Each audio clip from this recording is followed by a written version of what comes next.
بسم الله الرحمن الرحیم.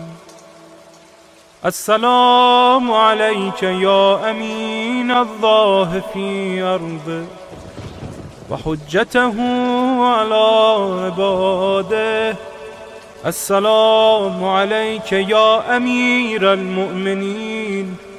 اشهد انک جاهدت فی الله حق جهاده وعملت بكتابه واتبعت سنن نبيه صلى الله عليه وآله حتى دعاك الله إلى جواره فقبضك إليه باختياره والزم أعداءك الحجة مع ما لك من الحجج البالغة على جميع خلقه.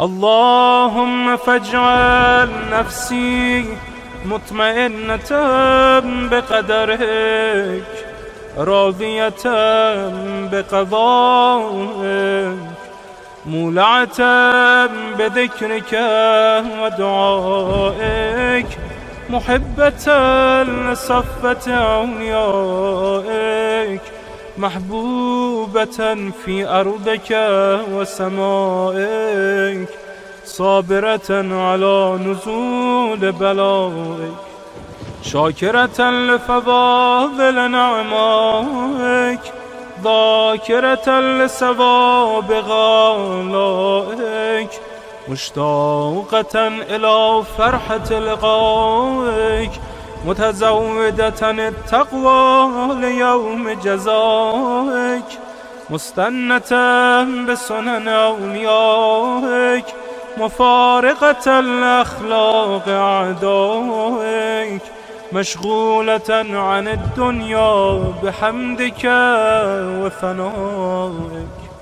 اللهم إن قلوب المخبتين إليك والها وسبل الراغبين إليك شارعا وأعلام القاصدين إليك واضحا وأفئدة العارفين منك فازعة وأصوات الداعين إليك صاعدا وأبواب الإجابة لهم مفتحة ودعوة من ناجاك مستجابة وتوبة من أناب إليك مقبولة وعبرة من بكى من خوفك مرحومة والإغاثة لمن استغاث بك موجودة والإعانة لمن استعان بك مبذولة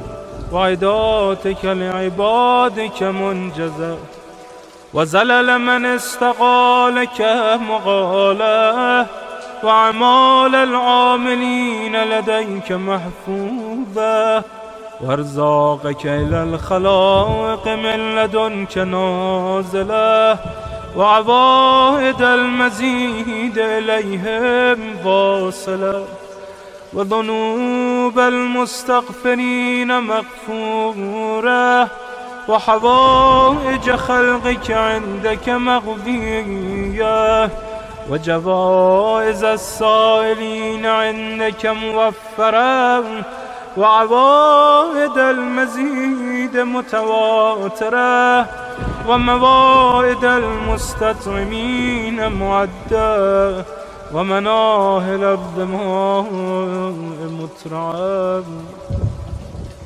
اللهم فاستجب دعائي واقبل ثنائي واجمع بيني وبين أوليائي بحق محمد وعلي وفاطمة والحسن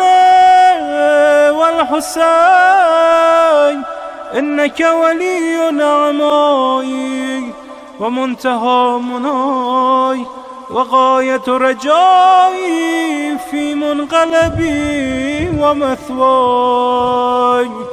أنت إلهي وسيدي ومولاي اغفر لأوليائنا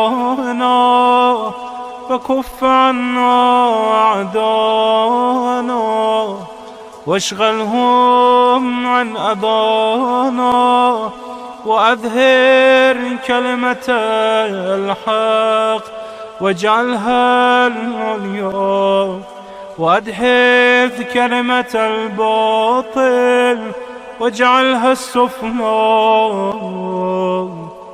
إنك على كل شيء قدير.